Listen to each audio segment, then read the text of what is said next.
Hi అండి. Welcome to KKS vlogs.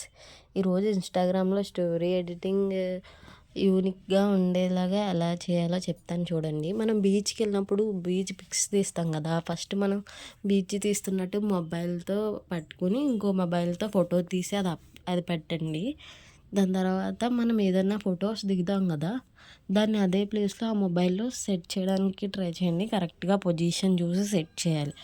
అలాగే కొన్ని స్టిక్కర్స్ సేవ్ చేసుకోండి బీచ్కి రిలేటెడ్గా ఉండేవి.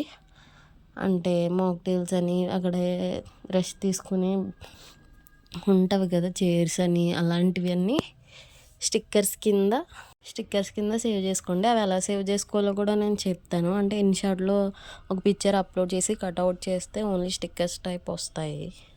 మీకు అది కూడా కావాలంటే చెప్పండి, ఎలానో చెప్తాను. నేనైతే రిలేటెడ్గా మాక్టైల్స్ అని, పర్ల్స్ అని, బర్త్డే టైప్ అని అలాంటివి తీసుకున్నాను. దాన్ని చుట్టూ బ్యాక్గ్రౌండ్ పెట్టుకోవాలి. ఫస్ట్ అన్నీ సెట్ చేసుకుంటున్న తర్వాత కరెక్ట్ పొజిషన్ చూసుకోవాలి. నేను ఆ పైన కొంచెం గ్యాప్ వచ్చిందని ఆ గ్యాప్కి ఏం చేశానంటే, సేమ్ మనం ఏం పిక్ అయితే పెట్టామో అది పై టాప్ కొంచెం క్రాప్ చేసి అదే ఇంకో పిక్ సెలెక్ట్ చేసి కరెక్ట్గా అక్కడ సెట్ అయ్యేలా పెట్టాను. అప్పుడు ఫుల్ స్క్రీన్ కింద కనిపిస్తుంది కదా, అలాగా బ్లూ కలర్లో కనిపించదు కదా, అందుకని అలా పెట్టాను అనమాట. మీకు ఈ వీడియో నచ్చినట్టయితే ప్లీజ్ సబ్స్క్రైబ్ చేయండి, లైక్ చేయండి, అలాగే షేర్ చేయండి.